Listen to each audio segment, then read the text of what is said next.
ga Busiraamu okusikira omukazi n'omusikiro olw'empaka n'omutwala nti mututte olw'okubeera nti obuwangwa bwaffe bwe buti bwe bugamba ekyo tekikkirizibwa mu mateeka ga Busiraamu okukaka omukyalo okumufumbirwa olw'empaka. Wala ta'dhuluhunna, ate abakyala abo temubakaluubiriranga ne mubateeka mu mbeera enzito nga mulina ekigendererwa. Allah subhanahu wa ta'ala okuleeta aya eyo ayagadde okulaga nti mu empisa z'Abawarabu mulimu ekigambo ekigamba nti omukyala amahale gwe wamuwa singa mubeera mutuuse ku butakkaanya ne mubeera nga obufumbo tebukyasobola kugenda mu maaso yakuddizanga amahale go ne mwawukana. Naye abasajja abamu baakikolanga mu bugenderevu n'akaluubiriza omukazi embeera omukazi asobole okwetamwa abeere ng'ayagala amuddize emaali ye gye yamuwasa nayo katugeze nti yali yamuwa sente 10 n'agamba nti ng'amukaluubiriza ng'ayagala amuddize ente ezo ziri 10 ate abeere ng'awasaamu omukyalo omulala. Allah subhanahu wa ta'ala agamba wala ta'dhuluhunna, temukaluubirizanga abakyala ne mubateeka ku bulamu obw'okwekyawa ne mubaagazisa okubaddiza bye mwabawa basobole okubeera nga babibaddiza mwawukana ate mwe mufunemu abakyala abalala. Litazahabu nga mwe mwagala mugende bibaadhi ma ataitumuhunna, n'amahara ago agamu ge mwabawa. Oluusi n'akuwa ente 8 n'ogaa nti nga bw'ompadde 8 2 nzikulekedde genda. Allah subhanahu wa ta'ala empisa agiganye. Temutulugunyanga abakazi ne mubassa ku mbeera ey'obuzibu nga mwagala obbakaluubiriza okubajjako. Bibaadhi ma ataitumuhunna, emaali ey'emu gye mwabawa nga mubawasa amahare gaabwe agabaddiza ate mmwe munoonyeemu abantu abalala. Illa okujjako abakazi abo Allah akkiriza okubajjako amahare ago ge twabawa bagatuddize mu mbeera emu. Ayatiina bifahishatin mubayyina, singa baba bakoze ekikolwa eky'obwenzi ekyenkukunala nga kiriko abajulizi ng'eddiini bwegamba. Obujulizi ne bubeera nga bukakasa nti ddala omukyala yakwatiddwa mu kikolwa eky'obwenzi, omulamuzi n'akakasa ensonga eyo. Allah subhanahu wa ta'ala agamba nti babaawule omukyala akuddize obugagga bwe wamuwanga amahare mu kiseera ky'okumuwasa. Allah subhanahu wa ta'ala agamba ekitali kya bwenzi temukikola ng'okaluubiriza abakazi nga mwagala babaddize emaali eyo gye mwabawasa nayo y'amahare musobole ate okwenoonyeza abakyala abalala nga mugenda muzannya buzannyi bwe muti mu bufumbo. Allah subhanahu wa ta'ala ekyo yakitugaanira ddala okuteeka abakazi mu mbeera enzibu nga twagala beekyawe batuddize balyoke badde ewaabwe batuddize ebyobugagga bye twabawanga amahare. Wa ashiruhunna bil ma'rufi, muwangaale ne bakyala bammwe mu ngeri y'ekifumbo mu mbeera y'obufumbo ennungi. Allah subhanahu wa ta'ala atukubiriza abakyala tuwangaale nabo mu ngeri ennungi. Omutwale ng'omuntu naye akutwale ng'omuntu. Leka kumuyisa ng'ekyonziro mukaluubiririze nga gwe oyagala akuddiza emaali eryo gwe wasiza abalala. Kubanga Allah agambye fa in karihitumuhunna, sigaana singa mubeera mu bakyaye kisoboka mu buntu omuntu asobola okutamu omuntu. Naye Allah n'agamba nti fa asoboolyawo antakrahu shay'an, muyinza okukyawa ekintu ne mukitamwa. Wayaj'alu Allahu fihi khairan kathiran, ng'ate Katonda yakiteekamu ebirungi bingi nnyo n'obisubwa. Bangi nnyo be tulabye abagumiikiriza ku mbeera enzibu ate Allah subhanahu wa ta'ala n'abawaamu ebirungi ebingi ennyo. Allah subhanahu wa ta'ala ayinza okuba nga yakutegekeramu abaana abagezi abagenda okukuyamba mu kiseera ky'okubeera nga tokyesobola.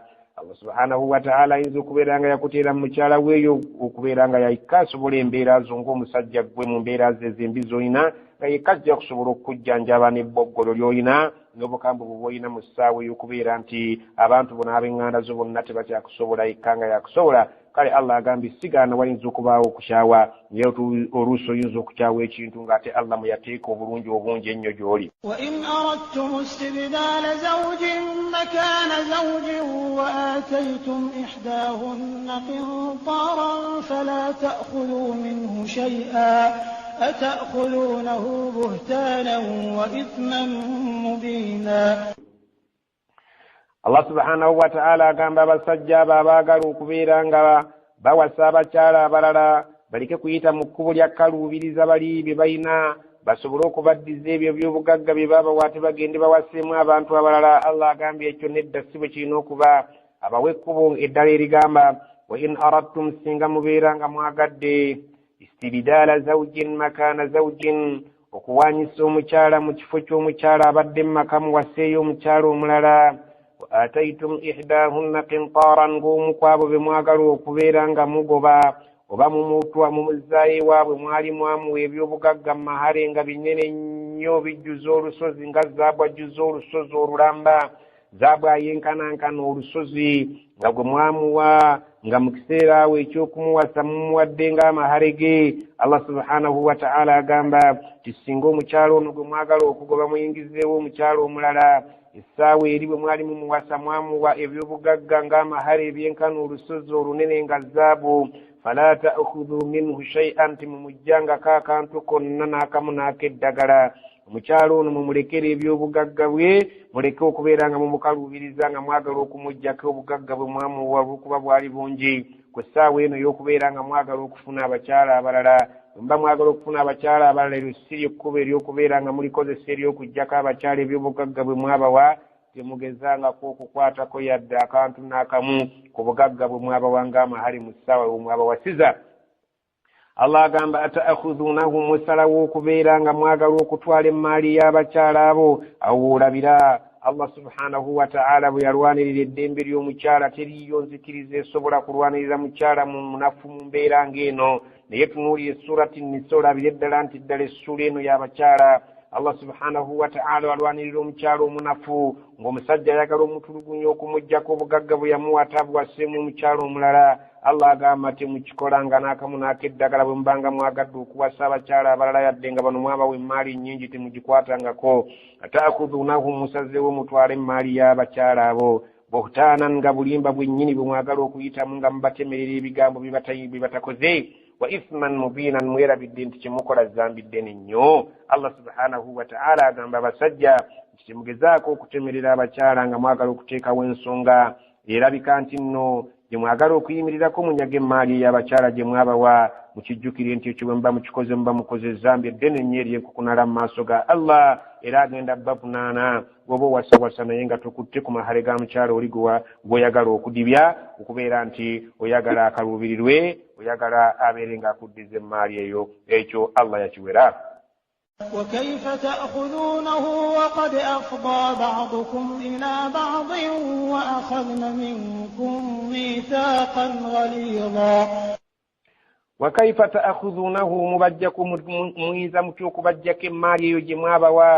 وقد أفضى بعضكم إلى بعض, ngaba mubeya bizaddabannaabwe nga temukyalina nsonyi yonna wakati wammwe ababiri, buli omu amanyi munne nga teriyo muntu amanyi muntu munne, teriyo muntu amanyi muntu nga mukyala bw'amanyi bba, ng'oba omwami bw'amanyi mukyala we. Abantu abo be basinga okwemanya mu nsi muno. Allah subhanahu wa ta'ala kyagamba nti muyinza mutya okubaggyako emmaali eyo ng'abamu ku mmwe mweyabiza dda bannammwe temukyalina nsonyi wakati wammwe. Allah subhanahu wa ta'ala agamba wa akhadna minkum mithaqan ghalidan, mujjukire nti twakwata ku mmwe endagaano ennywevu ey'amaanyi yali ggulugulu mu kiseera we mwabeeranga mubawasa ne mukwatagana mu mikono ne mubeeranga muwera mu maaso ga Allah. Allah subhanahu wa ta'ala n'abaggyako endagaano eyo bwe mwali mu ddiiro nga babawuwa. Endagaano eyo yali ng'erimu okulumiriza Allah nti ku buli kye tukola Allah subhanahu wa ta'ala waalinga omujulizi. Mwerabidde nti Allah yaliwo ng'omujulizi nga mukola endagaano nti abantu abo muli bayisanga eddiini ya Allah bw'egamba. Ddala bwetyo eddiini ya Allah bw'egamba ddala nga mwagala okubaggyako ebyobugagga bwabwe. ولا تنكحوا ما نكح آباؤكم من النساء إلا ما قد سلف إنه كان فاحشة ومقتا وساء سبيلا. Allah subhanahu wa ta'ala bwe yamala okulambulula ensonga eyo n'atulaga abantu wano wammanga abatasaanidde kubeera nti mu Busiraamu omuntu abawasanga bwe tulabye nti embeera yaliwo mu kiseera ky'Abawarabu baalinga abaana abaasisa asobola okusikira bamaama be n'abeera ng'abawasa.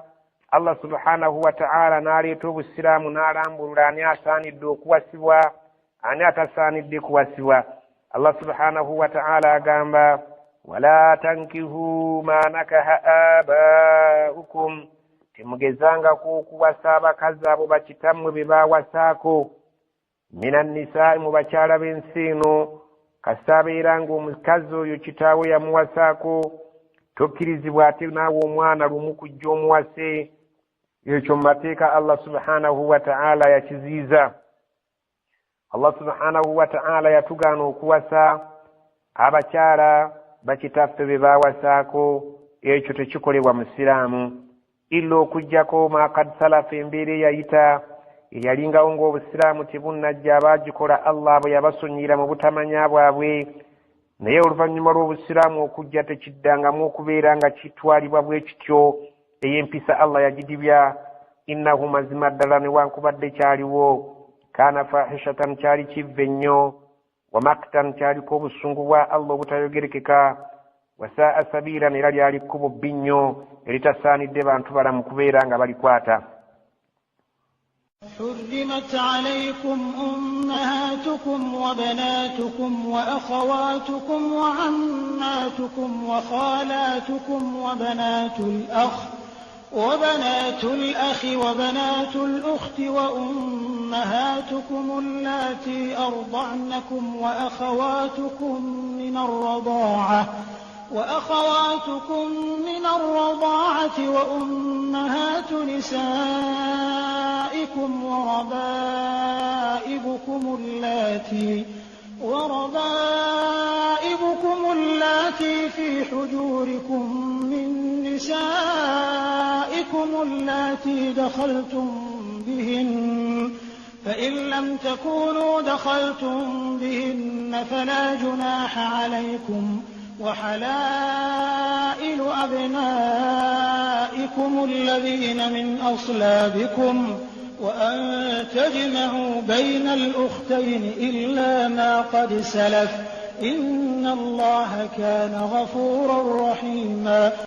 حرمت عليكم أمهاتكم كزيزدوكم abali mu Busiraamu temuddangayo okuwasa abantu bano wammanga Allah subhanahu wa ta'ala bw'agenda okwogerako. Hurrimat alaykum kifuuse kya muziro gye muli mu Busiraamu kiri haram. Ummahatukum temuwasanga bamaama bammwe. Omuntu takkirizibwa kuwasa maama wa muzaala yadde nga mu mawanga agali mu nsi muno muyinza okubaamu kaliki ekakitwala nga kikulu naye Obusiraamu bulamudde nti kasita oyingira Obusiraamu ekyo ng'okikomya. Wa banaatukum abaana bammwe abawala Allah subhanahu wa ta'ala yabagaana okubeera nti omuzadde awasa omwana we omuwala yenna gw'aba azadde. Wa akhawatukum ne bannyinammwe omuntu takkirizibwa kubeera ng'awasa mwannyina. Wa ammatukum ne bassenga bammwe temukkirizibwa kuwasa bassenga bammwe nakyo kiri haramu. Wa khalatukum bamaama bammwe abato nabo tebawasibwa. Wa banatul akhi abawala ba muganda wo singa muganda wo abeera ng'alina abaana abawala tebawasibwa. Wa banatul ukhti abawala ba mwannyoko nabo tebawasibwa. Wa ummahatukum ne bamaama bammwe allati abo arda'nakum ababayonsa. Singa omuntu ayonka ku bbeere ly'omukyala n'asikako ennywanto n'aginywako emirundi egiwera 5 ng'ali mu myaka egy'obuto gye tumanyi nti omuntu ayonkera emyaka 2 mu bbanga eryo ery'emyaka 2 omukyala yenna aba akuyonsezza ku bbeere lye n'onoonako emirundi 5 Allah subhanahu wa ta'ala yamuyitira ddala maama we yennyini. Togezangako okubeera nga omuwasa omukyala oyo gwe wayonka ku bbeere lye mu bbanga ery'emyaka 2 egiyonserwamu abaana. Wa akhwatukum min arradaa'a ne bannyinammwe mu kuyonka oyo gwe mwayonka naye ku bbeere eryo erimu Allah subhanahu wa ta'ala amuyise mwannyoko tokkirizibwa kumuwasa.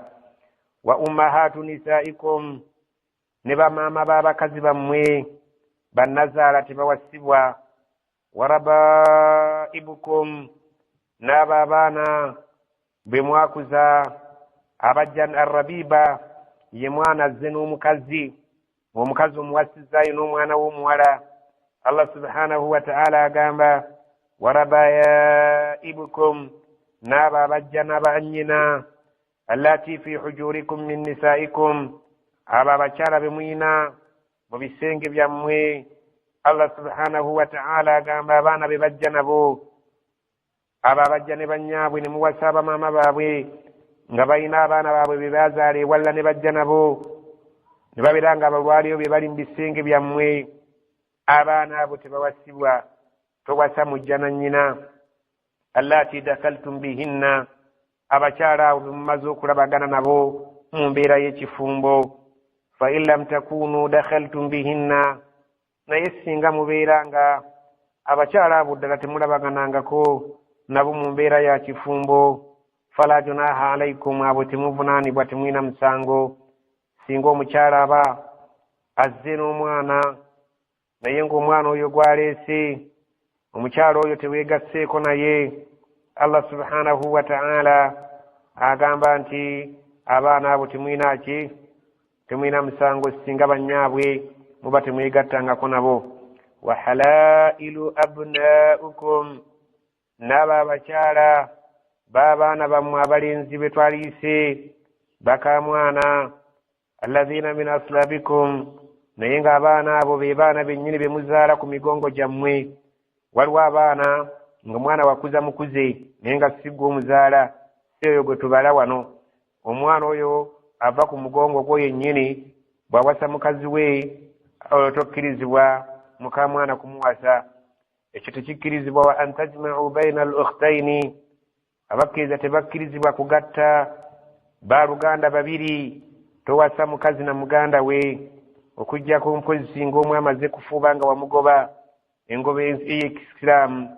Allah subhanahu wa ta'ala bw'ate bw'agambye wa an tajma'u baina al-ukhtaini, temugattanga wakati w'abaluganda ababiri ne babeera nga bali wansi wa bufuge bwa musajja omu, illa ma kad salafa, okujjako embeera eyayitaayo ekyalingawo. Ekyo Allah yakisonyiwanga obusiraamu tebunnaba kujja, naye obusiraamu bwe bwajja kati enkola mpya ya busiraamu. inna allaha kaana, mazima Allah yali okuva edda ghafuuran rahima, nga musonyi era musaasizi ebyo yabikola ki. Mu bufunza abantu abatuzira babika bisatu. Waliwo mina nasab, abatuzira okusinziira mu kika, bali bantu 7.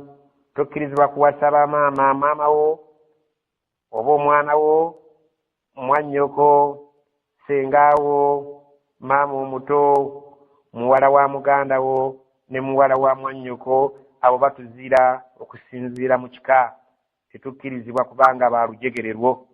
Allah subhanahu wa ta'ala nabwe kityo omuntu yayonsebwa omukazi yenna nga si nnyina, okuva lwe yamuyonsa ennyonsa 5 mu kiseera eky'emyaka omwana wayonkera egy'ebiri, emyaka gye tumanyi omwana gy'ayonkera, oyo aba maama wo. Kati era tokkirizibwa kuwasa mukyalo oyo, tokkirizibwa kuwasa n'abaana be, tokkirizibwa kuwasa mwannyina, tokkirizibwa kuwasa baganda be, n'engeri eyo nga bwe tukirabye mu nasabu tokkirizibwa. Ne wabeerawo abatuziira bil musahara, mu buko, tokkirizibwa kuwasa zawjatul ab, oyo yenna taatawo gwe yawasaako. Tokkirizibwa kuwasa oyo abeera mu ngeri ya buko. Tokkirizibwa kuwasa maama wa mukyalawo. Tokkirizibwa kuwasa muwala wa mukyalawo. Tokkirizibwa kuwasa mukyala wa mutabani wo, oyo gw'ozaalira ddala. Tokkirizibwa kuwasa mukyala wa tugambe mukyala wa mutabani wo tawasibwa. Tokkirizibwa kuwasa omuwala oba omukyala wa mutabani wo, ow'oyo nga mutabani wo wa bubbeere, mutabani wo yafuuka mutabani wo olw'okuyonka ku bbeere erya mukyala wo. Allah subhanahu wa ta'ala abo abatugaana pozi n'omukyala omufumbo, Allah subhanahu wa ta'ala naye yamugaana okubeera nti awasibwa. والمحصنات من النساء إلا ما ملكت أيمانكم كتاب الله عليكم وأحل لكم ما وراء ذلكم أن تبتغوا بأموالكم محصنين غير مسافحين فما استمتعتم به منهن فآتوهن أجورهن فريضة ولا جناح عليكم فيما تراضيتم به من بعد الفريضة إن الله كان عليما حكيما. الله سبحانه وتعالى قام والمحصنات أبشار بفنبو من النساء أبشار ببيران مبشار بفنبو تبواسبوا. الله سبحانه وتعالى bwatu gambye munayinza okuba yagenda ebweru okuba ekyeyo tokkirizibwa kubeera nga mukazi we omuwo waggwa asigadde n'ebbanga ly'amala nti akyali mufumbo. Allah subhanahu wa ta'ala agamba omukyalo omufumbo omuwali muto mugattanga n'omufumbizi omukyalo omwami omulala illa okuggyako ma malakat aymanukum, abo abakyala abafunibwa n'emikono gyammwe okuva mu ntalo. Singa tuba tugenza okulwana olutalo lw'eddiini ne tuwangula tugabana ebintu nga tugiyita eminyago, abasajja tubayita abaddu tubagabana ne bagenda batukolera ne tufuna ensimbi, abakyala tubayita abazaana tubatwala eka yadde babadde bafumba eri gye baba bavudde, naye oluvannyuma lw'okubaleeta eno nga tubawambye. Allah subhanahu wa ta'ala agamba obufumbo obuba buvuddewo. Allah subhanahu wa ta'ala agamba nti ma malakat aymanukum, okujjako abafumbo abo ababadde bafuniddwa okuva mu mikono gyammwe nga mumaze okulwana olutalo, abo bo olw'olutalo oluba lubaddewo nga bavudde mu nsi etabadde ensiraamu kati bazze mu busiraamu, obufumbo buba bumenyeseewo, babalibwanga abatali bafumbo. Kitaaba Allahi alaikum, eyo nno kyekitabo kya Allah subhanahu wa ta'ala bwe kinnyonnyodde abantu abatakkirizibwa kubeera nga mukola ki mubawasa beewe abakulembeddeyo waggulu.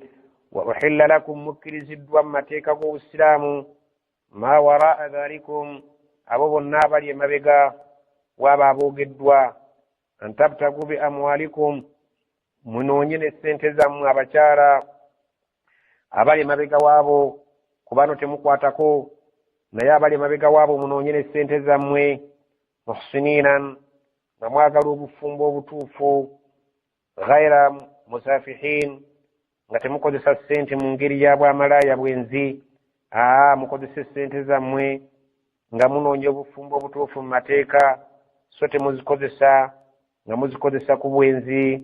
Allah subhanahu wa ta'ala bwatyo bwatugambe famastamta'tum bihi minhun, omukyalo yonna gwe mubanga mwesanyusiza naye. Allah subhanahu wa ta'ala nga atugambye nti omukyalo oyo singa omusiimye n'olabangayo ye gw'osaanidde okubeera naye mu bufumbo, Allah agamba nti temubeeranga nabo mu bufumbo okuggyako faatuhunna ujurahunna fariida, mubawenga amahare gaabwe. Allah subhanahu wa ta'ala ng'ekyo yakifuula tteeka. Allah subhanahu wa ta'ala agamba nti omukyala yenna amahare ge kyamutteeka obufumbo okuba obutukuvu okubeera nga gamuweebwa. Wana amahare mu Buganda gasaana okutunulirwamu n'engeri y'obuvunaanyizibwa, gabeere nga gatwalibwa ng'ensonga enkulu.